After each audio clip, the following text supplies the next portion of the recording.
How's everybody doing today? It's April 27th, 2020. Just finished up my day. It's cold, rainy, miserable day out today. And I thought I would take the opportunity to finish up from where I left off in my last video, which was called How to Drive 5,000 Miles in a Week, which really should have been called How to Drive 5,400 Miles a Week. But I digress. So where I left off last time, it was 1992. And I was driving for land transport. What I forgot to leave out in that last video was I had a really great truck there. One of the best trucks I've ever driven in my career. After I drove the Cab Over International, I was given a Cab Over Mac. It was a Lilly leasing truck. It was red. And to this day, one of the best trucks I've ever driven. Air ride cab, beautiful leather interior, low doghouse, ergonomically just beautifully. You could reach everything. Big tall windshield. You could great view. The mattress size, the bunk area, I thought was pretty spacious. The curtains had these magnetic strips on them that would close nice and tight. And that was just a great truck. And I wanted to mention, anytime I see anybody post anything about a Cab Over Mac Ultraline or MH Mac, I'm there because I love that truck. I would drive one today. So I wanted to mention that. So where I left off, it was 1992. I was running, big miles, and we weren't running legal. I didn't know nothing about legal. And the CDL was coming out, as far as I knew. There was big talk about everybody's going to have to start running legal, and everybody's leaving the industry because this is going to suck. This happens in the trucking industry every so many years. There's a big change coming, and everybody's leaving. Just like with the ELDs, everybody's leaving. Okay, some people leave. Most people make it work. So the CDL was coming out in 92, and it got into my brain that I'm going to have to work for a more legit legal company that runs legal. So I was 22 in 92. I've been driving over the road for 3.5 years, since I was 18 and a half. And I started looking for another job. Now, back then, there was no internet. The way you found a job was either word of mouth, talking to another driver, and, I would ask other drivers about their companies, and you had to weed out the bullshit stories, because half those guys, they don't tell you. It's always weird when you ask a driver about their company, which ones are going to tell you the real deal, and which ones are just going to make it look great. And the other way you would find a job is in a trucking magazine like American Trucker or Overdrive. Or there was these small trucking magazines like RPM. Can't remember the other names. And it would be mostly just job advertisements. And in the truck stops, before all the magazines were becoming popular, they had these stands with pamphlets. Trucking companies would have pamphlets. So the way I found my next job was through one of these pamphlets, and I was 22. A lot of these companies would only hire you if you were 23 or older. And I went to a lot of companies in person while I drove over the road. I'm trying to think of some names. TRL, Pittston, Pennsylvania. I walked in, the guy's like, yeah, you're not 23. Keene out of Pennsylvania was another one. A bunch of companies. I probably stopped in a bunch. And I was only 22. So one of the pamphlets was this Bud Meyer truck lines. Never heard of them. Never seen any of their trucks. 22 years old. I call them up. Talk to the recruiter. And that's another thing. Recruiters. This recruiter was honest.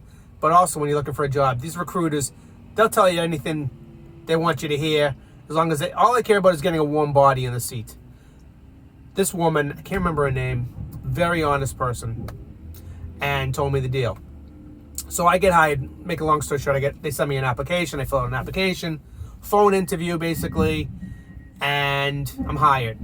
So I quit land, and Bud Meyer is going to get me a ride with one of their other drivers to Minnesota. So they're in Lake City, Minnesota. I know nothing about Bud Meyer. I don't even think I ever saw any of the trucks on the road. I can't even remember what made me go there, except for the fact that they'd hire me at that age. But I'm happy they did, because it really changed my life. So They send the driver out to meet me. I meet him at a rest area. He's just picked up a load of fish in Gloucester. That's Gloucester, Mass. At a load of Gortons. Not Gloucester, Gloucester. And he meets me. He's got a 379 Pete with a big bunk, company truck. And I'm like, yeah, I made a good choice here. Old timer. His name was Ken Casper. He was probably 50 years old at the time, but he looked 70. One of those old guys, been driving forever. Chain smoker. You know that picture of the guy that says, I feel great, I've been trucking for 5 years, and he looks like he's 80? That was Ken. Love the guy. But I'm just saying, he was an old timer. He looked like an old timer. I was a fresh little teen, almost like a teenager, right? I got my big duffel bag, and Ken's chain smoking away. He goes, I got no room in the truck for that bag. We'll throw it in the reefer. My CB radio's in there. My clothes are in there. He's got the reefer at, 20 below zero. I'm throwing all my stuff in the trailer, He didn't have a lot of room in that truck because he fired his housekeeper. That's another story for another day. And he says, you're not just going to sit there. You're going to do half the driving back to Minnesota. I'm like, all right, I'm game. So we take off. Ken runs that night, gets us into Buffalo. And then I take off and I run over to the other side of Chicago. And then I kept going. Ken got in the bunk and he said, just wake me when we get to Minnesota, to La Crosse. I said, all right. So back then, no GPS, get on 90, get into La Crosse, right? Is that 94? 90, 94, 90 goes up, right? 90 goes across La Crosse, 94 goes up to Minneapolis. And my brain is I'm starting to lose it. Get on 90, get to La Crosse, get on Highway 61 going north into Minnesota. Ken, we're an hour away. Wake up.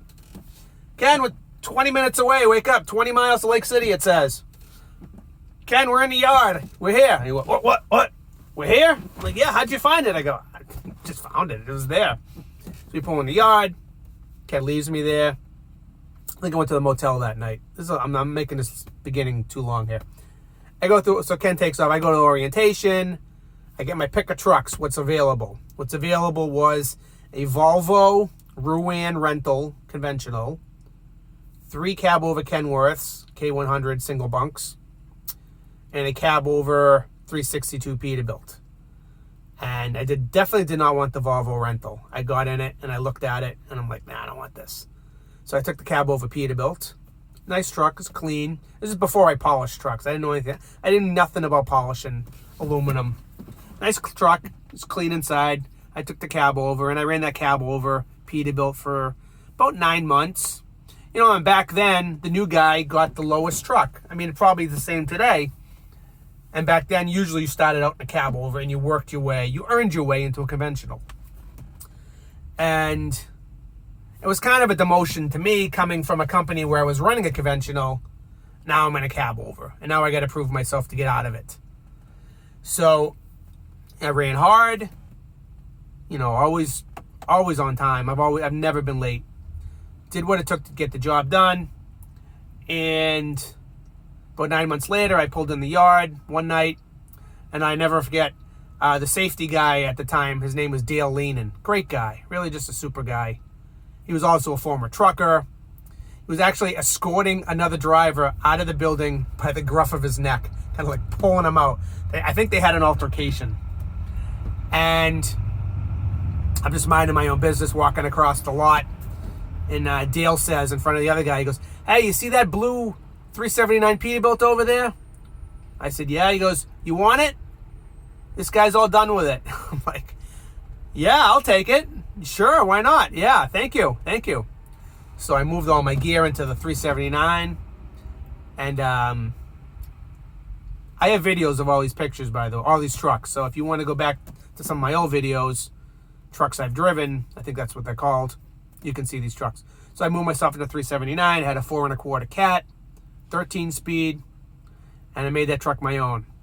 And I was running that truck for, I don't know, about a month, and I kept getting threats by other drivers that were in cab overs who had been there longer than me. Like, why are you in that truck? I've been here longer and I'm still in a cab over. And like, people wanted to kick my ass. And I was starting to feel like, wow, why am I in this truck? I should have been in the cab over. These guys have been here longer. I actually called Dale one day. I'm like, listen, I don't want anything I didn't earn. I'll go back in a cab over, and wait my turn. And he said to me, he goes, you wouldn't be in that truck if you didn't earn it. Those guys are in those cab overs still for a reason. So he explained to me, you do your job. Okay. So I stayed in that truck for about a year. And the truck had to go in the shop. And they were buying these brand new 1994. I always get this wrong. I think they're 1994 CH Mac 613 Elites. They had the 454 horsepower. I think they're Mac engines. I think they had 13 speeds in them. And brand new bunk beds, wood grain dashboard, beautiful truck. I mean, nothing like anybody had ever seen before. And I was asked to take one to Chicago one night while my truck was getting fixed. And they were governed. They were governed at 64 miles an hour. My truck was a triple-digit Peterbilt. And I took it down to Chicago, and I came back, and I couldn't have been more impressed by that truck. The way it rode, the interior, the layout. And I actually asked if I could stay in it, and I did. I gave up a Peterbilt, which I would never do today, for a brand new CH Mac. And I drove that truck for 2 years, and I loved it. It was an awesome truck. It was governed. They raised the speed up on the speedometer, maybe up to 70 eventually. And I love that truck. Man, black Mac, shiny black Mac. And I still had never polished tanks before. This had side skirts on it. Polished the wheels. I polished the steps. I polished the engine, what I could polish on that. Interior, I used Pledge on the interior. Shined up all the wood. Nice bunk beds. Ran that truck for a couple years. And I tell you, that company, Bud Meyer, really, it was like working for family in a good way. They were like the best people to work for. They treated you like family. Open door policy. Russell Meyer, the owner, the son of Bud Meyer. You could walk in and talk to him like a friend. The drivers I made friends with some of them are still friends of mine to this day. 2 of them were actually in my wedding 15 years ago, Ed Torvin and Dan Sorensen. We still get together. Almost every year I see them somewhere. Either they come out here or I go out there. We meet at a truck show. And really the connection with people and truckers were like family, like a brotherhood. Like, there wasn't a lot of sitting around. I remember I averaged at Bud Meyer about 4,600 miles a week. There wasn't a lot of sitting around. But there was times we get out to TA in Ontario, California. You'd unload one day and you wouldn't pick up to the next day. You go to the TA, we'd park along we call it Bud Meyer Row, the back row by the TA sign along I-10. And we'd hang out at the truck stop. And it was a good time. We'd barbecue out in the lot. We'd bobtail down to, Loretta's and Fontana, go to the bar over there. Or we go to a steakhouse. We just had a great time, made a lot of good friends. Met a lot of the drivers over there. You meet them at one of your deliveries. You run across with them. I had some good runs. I had a nice run. I would run out of Nevermar, out of Odenton, Maryland, going to Santa Fe Springs, California. I was running Florida. I get to California. And it seemed only in the wintertime I would get these loads. I'd haul Walden Books out of Ontario, California, going up by, I think it was Federal Way, Washington, Seattle. I'd load butter out of Issaquah, Washington, going to New Ulm, Minnesota. I was running coast to coast. I mostly ran west those years. That's what I preferred. And I would only go east when I wanted to go home. We ran east too. I ran a lot of Atlanta, Florida, New Jersey, Belmar, New Jersey. Ran up to Maine a bunch. But mostly I ran west. I would leave Boston, make my way to Minnesota, and I run back and forth to California. And there's something about those guys, those truckers from Minnesota. that have been doing that since the dawn of time. They run California and Minnesota every weekend. And run, it just, there was something about it. There was this camaraderie that I knew nothing about. And like when you live in Minnesota or you work out in Minnesota, a typical weekend was you load Friday, get out of there Friday night if you're lucky, and you make your way to California. And that's what I would do. I'd leave Friday night out of Lake City, or Menominee, or Barron, Wisconsin, Atkinson, Wisconsin. Get as far as you can Friday night. Try to get over close to South Dakota. Get up in the morning, Saturday morning, and boogie. And I run across 90, up to Kadoka, South Dakota, down the Badlands, make my way down to Gordon, Nebraska, over to Lusk, Wyoming, down to Cheyenne, get on 80, and go. Get out there to Park City, go through Provo Canyon, drop down 15, into Vegas. Sunday afternoon was my goal to be in Barstow, California. Usually late Sunday afternoon, Sunday evening, you're in Barstow for the Barstow Truck Show. Which that meant was truckers with the big rigs, a lot of the Minnesota guys, the Midwest guys, Nebraska, Iowa, they show up in Barstow to get primed and premed for the next day to run around LA with shiny trucks. We go to Little Sisters, get the truck washed, get them buffed out, go over to Rip Griffin's across the street in Barstow, finish detailing the truck, get up in the morning early, drop down the hill, down to LA, make your deliveries, and then half the time you got loaded, half the time you end up at the TA in Ontario for another truck show. That's how it was for many years. And I can't remember the reason. I really can't. In 1995, I decided I would apply to drive for Walmart. And it might have been I was talking to another driver. I did talk to another driver at Walmart. His name was Ed Dakar. Must have been one of these days I was running across 90. And he was telling me about Walmart and all the pay and the benefits. And I mean, they were driving cab over internationals. I was driving this beautiful black Mac. And I don't know. I applied to Walmart, 95. So I was 25 years old, and I had to go. And they called me, and I had to go through 3 interviews out. The closest distribution center was out in Marcy, New York, by Utica. I had to go on 3 interviews. I can't even remember. I know I didn't take the truck to the interviews, so it must have been 3 separate times that I drove to Utica in my pickup truck for interviews. And I got hired by Walmart. And I quit Bud Meyer. And that was really hard because it was like quitting on family. And I can't even remember what I was thinking when I did it. I think I was thinking it was just the elite place to go. It was a place to be at the time. They paid you for everything.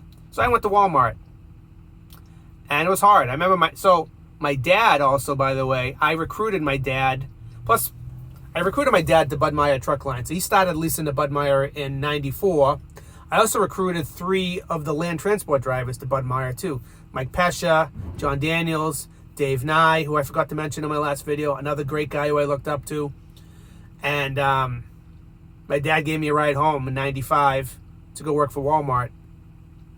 And I went to work for Walmart. And I was very proud of that job, that I got that job at 25 years old when a lot of old timers weren't getting hired there, which made no sense.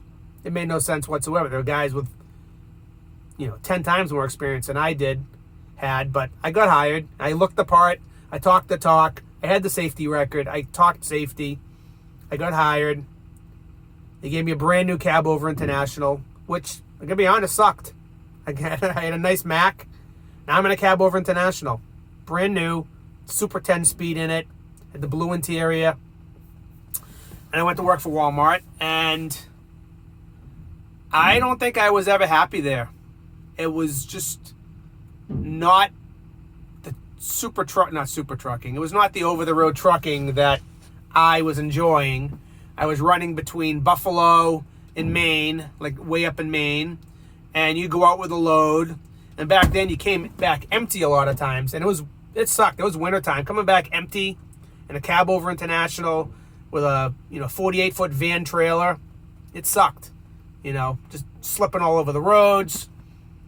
And I always felt like the young guy there and the rookie there, and I didn't feel I didn't get the respect there that I did at Bud Meyer. At Bud Meyer Truck Lines, I could do no wrong.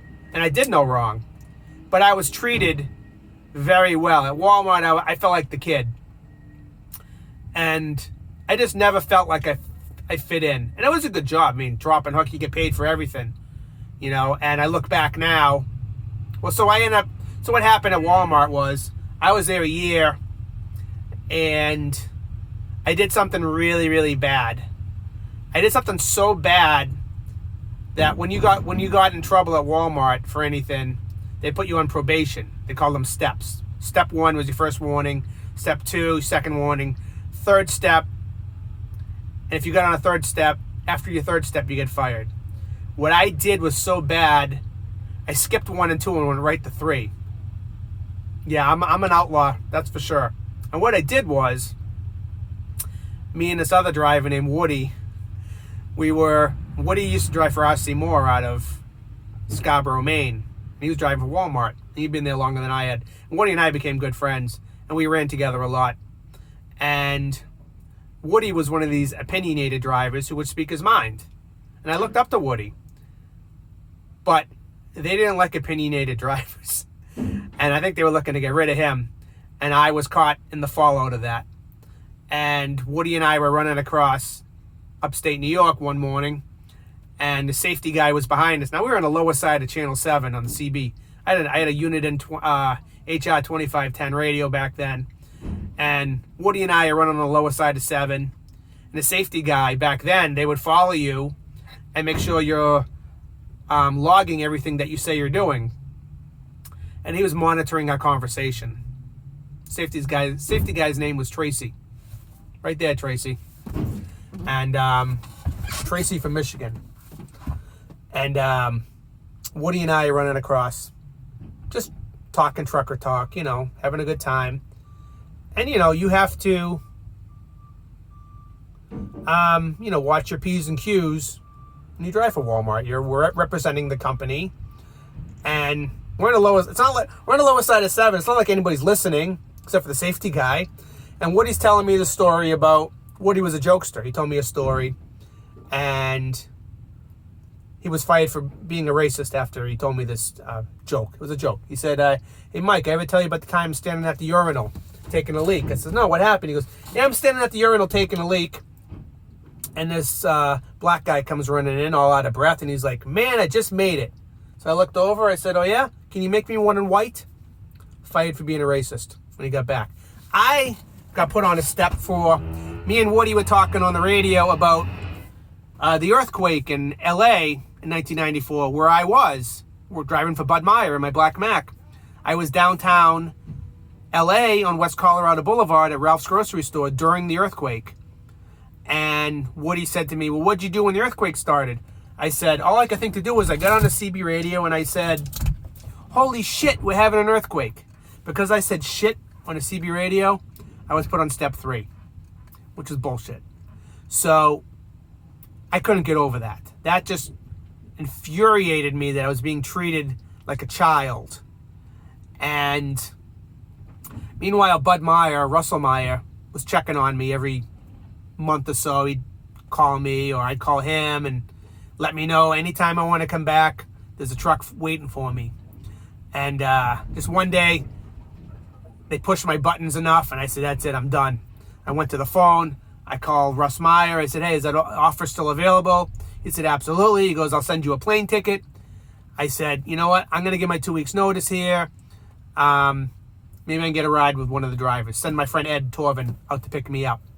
So he said, okay. So I went to Walmart to give my notice, and they said, we don't accept notices here. And they escorted me to my truck to unpack it and escorted me off the property. And I drove back to Boston, and Ed came out in a few days with a load, and me and Ed drove back in his Peterbilt to Bud Meyer. And when I got back to Bud Meyer, I was so happy. And I went back into my Mac for a couple weeks, and then they got brand new 1996 379 Pete's with a long hood, 460 Cummins, 13 speeds, plush American class interior. And I I was so happy. I felt weird because I was a Walmart driver, and they do kind of brainwash the drivers there. It didn't really, like when you walk into the distribution center, it says on the wall, I'll never forget this, it says, "Through these doors walks some of the world's most professional drivers." And if you read that every day, it starts to seep into your mind that you're just freaking awesome. But I did feel a little weird back at Bud Meyer, but I was so happy. They treated me so great. And so the next 2 years really would be, I had that Peterbilt, and I started buying chrome for it. And I chromed that thing. I never asked for anything. I chromed that truck. I spent thousands of dollars in my own pocket. Chromed the entire dashboard. There are pictures of my old videos. Chromed the outside of the truck, every bolt on the frame, the engine. And I started going to truck shows with it. And the first truck show I did was Matt's in Louisville in 1996. And I mean, that was a whole nother world. I definitely did not feel like I belonged there. And I was there with some heavy hitters. Some of those, those guys that you all know that we call legendary show truckers back then. I was there with those guys. And I became friends with a lot of those guys, like Darian Stevens, Kim Graham, Cowpoke. Lot of people. I could go on with the names. And I just started doing truck shows. And I started doing 10 national truck shows a year. And plus I was running 160,000 miles a year.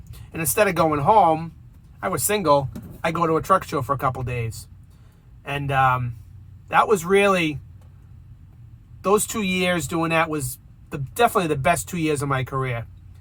I made friends in those, you go to a truck show, you don't go for the trucks, you go to meet people who are like-minded like you, and you make friends for life. So I did that for 2 years, and I kept hauling coast to coast and running west, and I had that beautiful Peterbilt, and I got it in a bunch of magazines, The Trucker, I got my picture in, I think I got an Overdrive and Truckers News, and got some notoriety there as just this young guy. Back then my CB handle was Mr. Nice Guy, and got some notoriety from that. And I kept working there, and then one day I heard that Bud Meyer was teaming up with one of those big box companies to not to sell out. They weren't selling out. They were teaming up to make the company bigger. We had a lot of freight and we had a lot of work. And I saw the writing on the wall right. As soon as I heard it, I saw the writing on the wall. And I stuck it out for a couple weeks, but I could see what was happening. And I knew it was time to move on. I got back to the terminal, and one of the new owners was there, and he was from Tennessee, and he was like, we're going to be selling that Peterbilt of yours. We're going to give you a brand new Freightliner condo. I'm like, great. That's all I want. Is just drive one of those big box Freightliner condos. The FLD 120 condos. Nowadays, you'd be whipping your head if you saw it, but back then, I didn't want nothing to do with it. So I unpacked the 379 Peterbilt, took all the chrome off that I could, that wasn't bolted down, sold it to a guy for like $100 in Lake City, and put my stuff in the FLD 120 Freightliner. Got a load going to Boston, started making phone calls.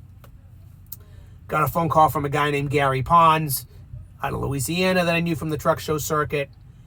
He offered to he was going to buy a truck and fly me down to Louisiana and go to work for him. So that was the plan.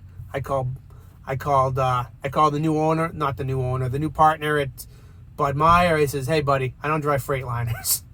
I quit. I give you my notice. I bring the truck back to Minnesota and I'm done. And that's what I did. I brought it back to Minnesota. I went and saw Russ. It was heartbreaking, absolutely heartbreaking to say goodbye to him.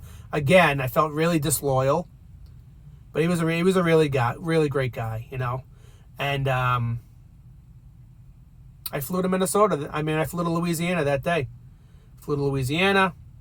I drove for Gary. That'll be in another story. That was a interesting year. Went back on a 379 Peterbilt. Back to running 5,000 plus miles a week. I worked for him for a year. I only went home twice. That was interesting. So thanks for watching my story. I'm going to cut it off here. Take care. Come back for the next story.